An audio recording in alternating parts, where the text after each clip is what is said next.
It is a symbol of narcotic addiction, is poisoning the blood of our country. And this is a result? A result?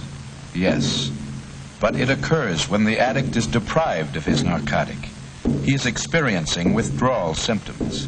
And if he can get his narcotic? He lives from fix to fix. And if he is lucky, he dies early. Maybe from an overdose. Maybe from an infected needle. He lives from fix to fix. The addict must have his drug, and to get it he must have money, and that much money comes hard.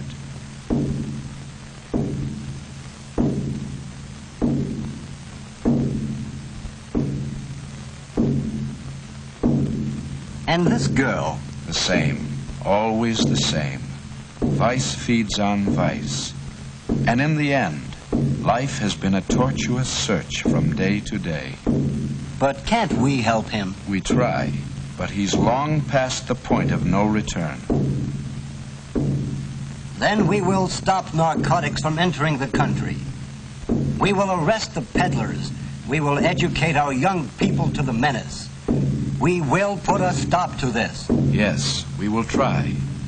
But if you want to defeat your enemy, you must first know him.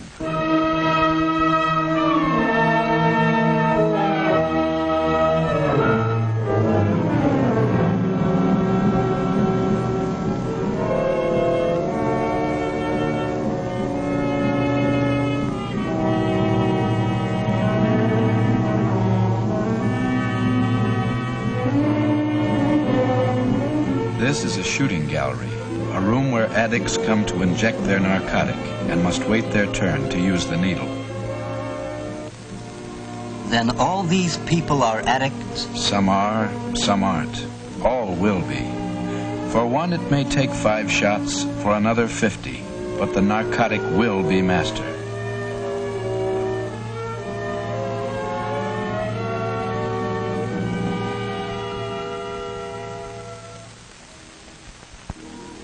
What are these narcotics? Let's take it from the scientific viewpoint.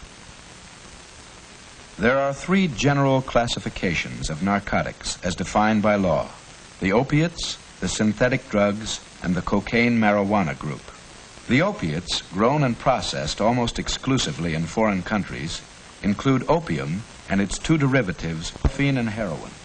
The synthetic narcotics, including such drugs as Demerol and methadone, are the result of science's attempt to produce a non-addictive narcotic. But attempts have failed. All synthetic narcotics are addictive. Cocaine is derived from the Peruvian coca plant. It is strongly addictive. Marijuana is easily grown in many countries, including the United States. The plant can be identified by its sawtoothed leaf, which always has an odd number of fingers. The underside of the leaf has a sticky feel to it. It is the leaves and flowering tops of this plant which contain the narcotic. This narcotic, unlike the opiates, the synthetics, and cocaine, is non-addictive. What do you mean by non-addictive? By non-addictive, it is meant that the user of marijuana, when deprived of the drug, will not experience the agonies of withdrawal. It is habituating, but its use can be discontinued. Then what is its danger? Marijuana, a powerful excitant, produces unpredictable emotional results. But its greatest danger lies in the fact that it is a stepping stone to the harder drugs, such as morphine and heroin. 95% of narcotic addicts begin with the use of marijuana. Classified as dangerous drugs, as distinct from narcotics, are the barbiturates, the sleeping pills, known also as goofballs. There are approximately 400 varieties of barbiturates on the market, and all are highly addictive. In most states, the possession of these drugs without a doctor's prescription is illegal. Among the most common are Nembutal, known as Yellow Jackets, and Seconal, known as Red Devils. All narcotics and dangerous drugs have legitimate medical uses. Many are indispensable for pain-killing and sleep-producing properties. But in the hands of the addict, their use is perverted to secure an escape from reality.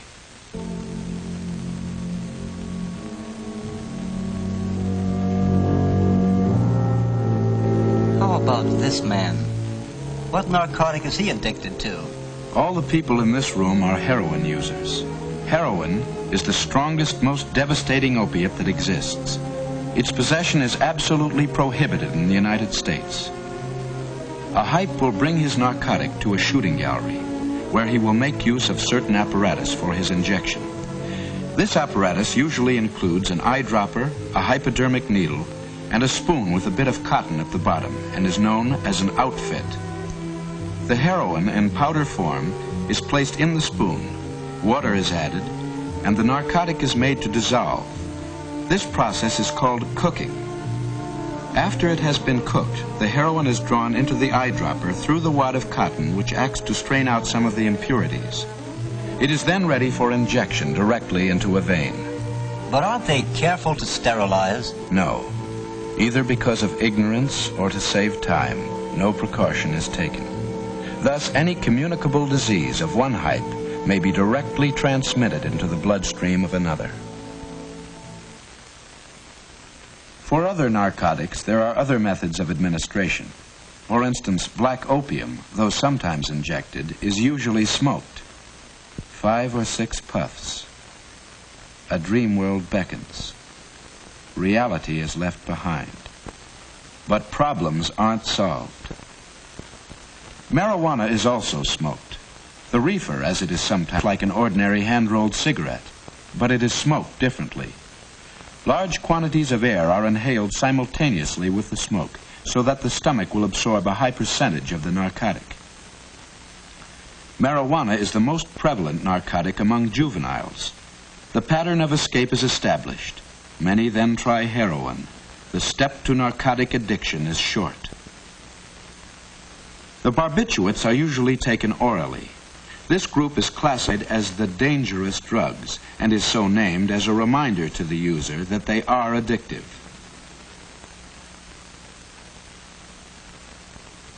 Through continuous use, physical damage to the brain, kidneys, and liver can occur. But there is no drug as degrading and enslaving as heroin.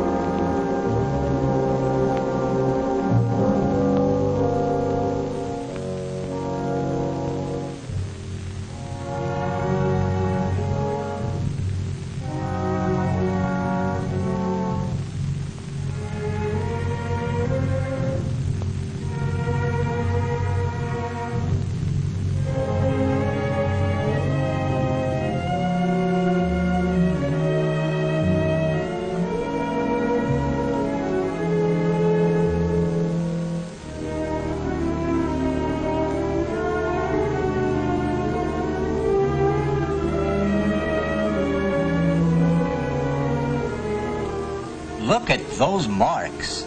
Yes, these scars on arms and legs are one of the few clues of heroin addiction. A hype will shoot into a vein until it collapses, and then move on to the next. How do they get the stuff in the first place? Most narcotics are smuggled into the country, on ships or across borders. Customs men are constantly on the lookout, but it can't all be intercepted. A great deal gets through.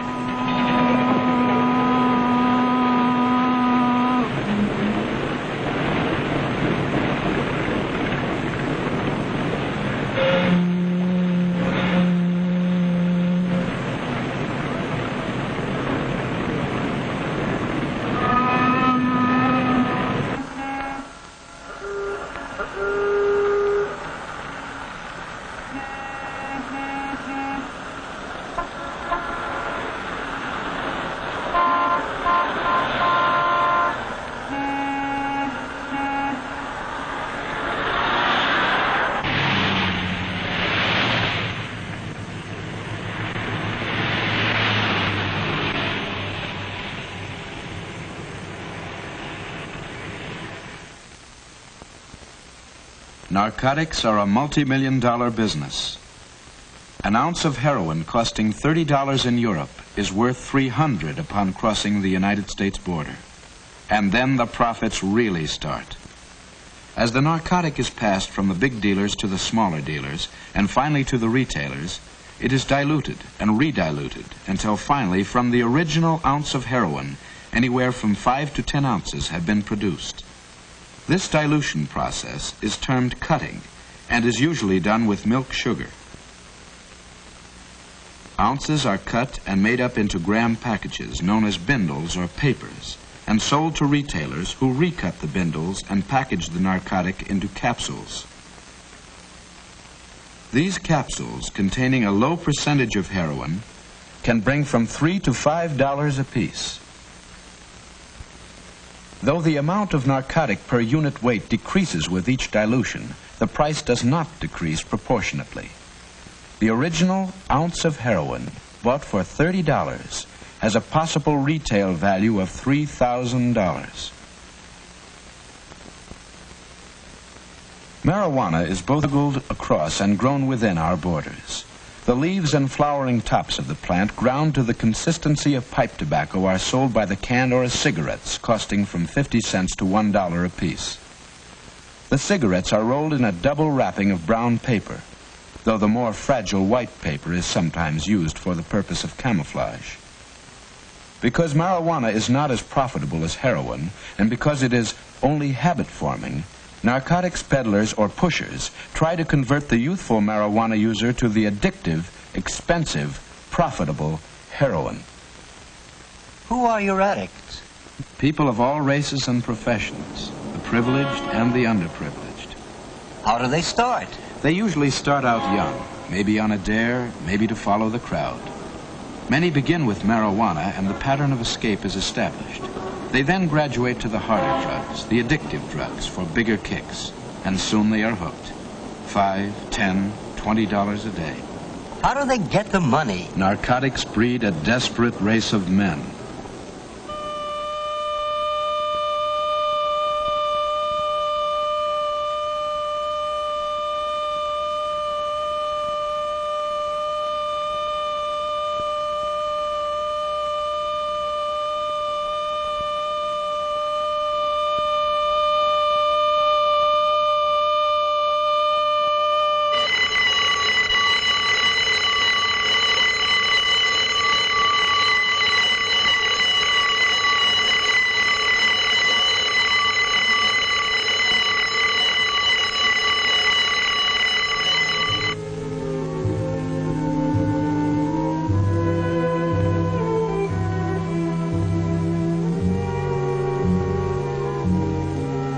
Can this girl be an addict? This is her third shot, but possibly her last chance to escape addiction. Then what? Need for drugs becomes need for money. No method is too degrading.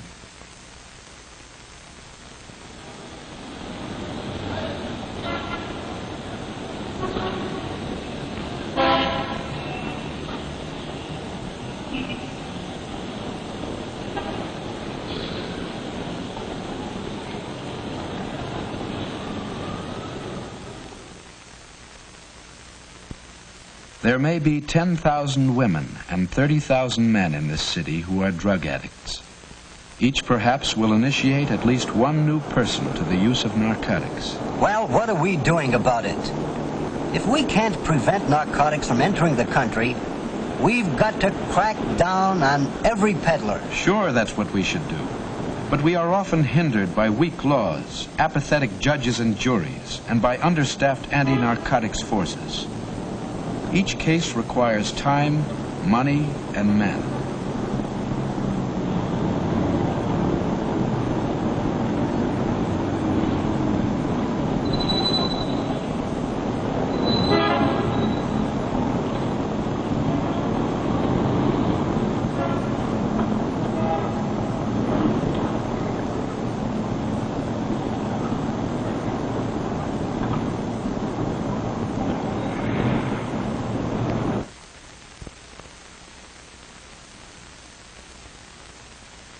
Stand by.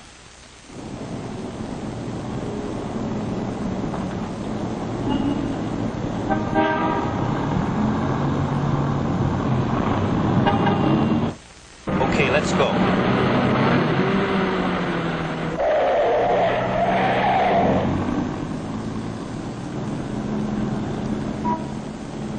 The law states that possession of narcotics means that the suspect either has the drug on his person or that it was directly under his control at the time of arrest. Here, both officers saw this man throw the suspected narcotic.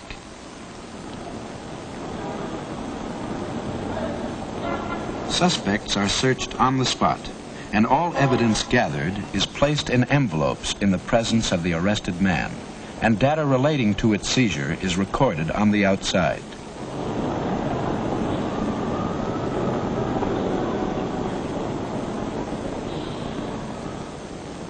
There must always be at least 2 officers on an arrest, so that there will be a corroborating witness.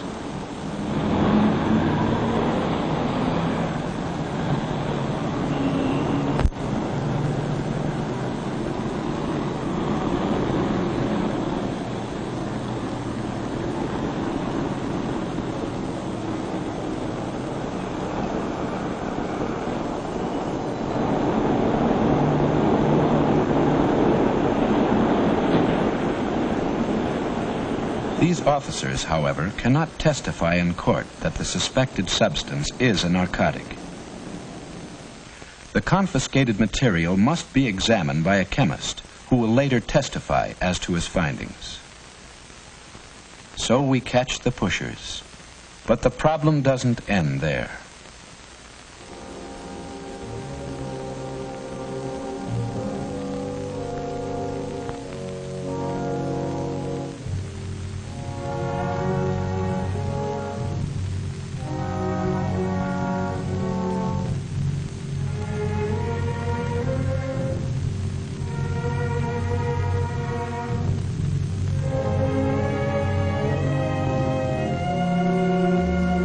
There is still the addict, who without a will of his own has a continual craving for narcotics.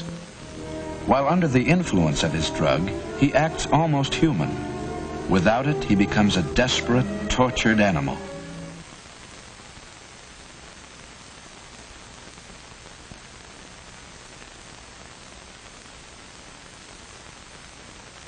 But can these people be cured? Physically, yes. Mentally, there is no known permanent cure. Deprived of narcotics, the addict will undergo withdrawal symptoms for about 6 weeks. At the end of this period, his body will no longer need the drug, but the psychological need remains. Elaborate precautions must be taken to prevent the passage of narcotics into prisons. Double fine mesh screens and a careful search of all articles intended for prisoners do much to discourage smuggling.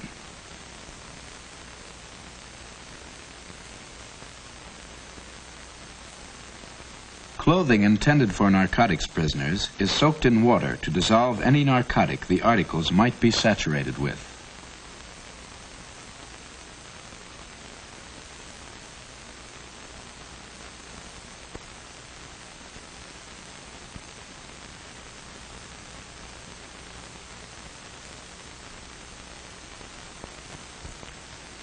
Now that he knows, now that the suffering is over, doesn't he realize the hell that awaits him if he slips back? Yes, he realizes it, and he'll fight. But the addict is not fit for such a fight. Narcotics have weakened his character, deteriorated his will. He may stay off a day, a month, a year, or more. But 99 out of 100 slip back. Back to 1 capsule a day, 2 capsules, 4 capsules. Back to $5 a day, $10, $20.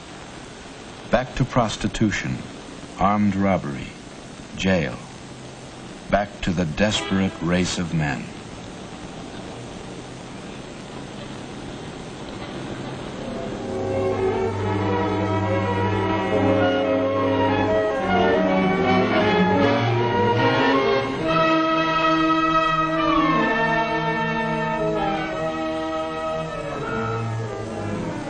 Then there is no hope.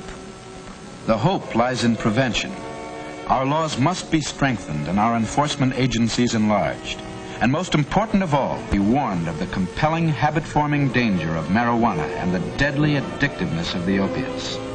The people must be made aware. It is a social as well as a police problem.